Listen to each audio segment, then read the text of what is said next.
અમેરિકામાં શિક્ષણ ફ્રી છે, પણ એ બાળક જ્યારે કમાય ને એટલે એના નંબરમાંથી પૈસા કપાઈ જાય. તમે સમજો કે તમે ગરીબ છો, તમે નથી ભણી શકે, તમને ભણવાનો અધિકાર, તમે ભણ્યા, પણ તમે જ્યારે કમાવો એટલે તમારો પાન નંબર ને આધાર કાર્ડ લિંક થઈ જાય, એટલે તમે જ્યાં બી કમાશો ત્યાંથી 20% અહીંયા આવી જશે પાછા. એટલે આપણા ત્યાં જે આ લોકો લઠ્ઠું લઈને બેઠા ને કે શિક્ષણ ફ્રી હોવું જોઈએ, મફત હોવું જોઈએ, હું તો એનો વિરોધી છું બેન. તો મેં એની સાથે જ હતા થોડા વર્ષો પહેલા. ના, ક્યારે મારું એક સ્ટેટમેન્ટ તમે આપી દો.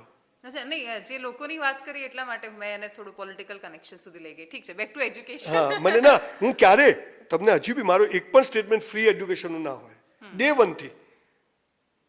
પણ આને આજે લોકો આને કમાવાનું સાધન બનાવે એની સામે વિરોધ છે. હું આમાંથી ધન ઉપાર્જનની વાત કરું કે એના માટે જ મેં આ કર્યું છે તો એ ખોટું છે. મારે આજે 1 લાખનો શિક્ષક રાખવો તો પગાર તો લેવો પડે ને બેન, અરે ફીસ તો લેવી પડે ને. અને એટલે જ તમે જુઓ પ્રાઇવેટ સ્કૂલોમાં ઓછા પગારવાળા શિક્ષકો છે પણ કામ કેવું સરસ થાય.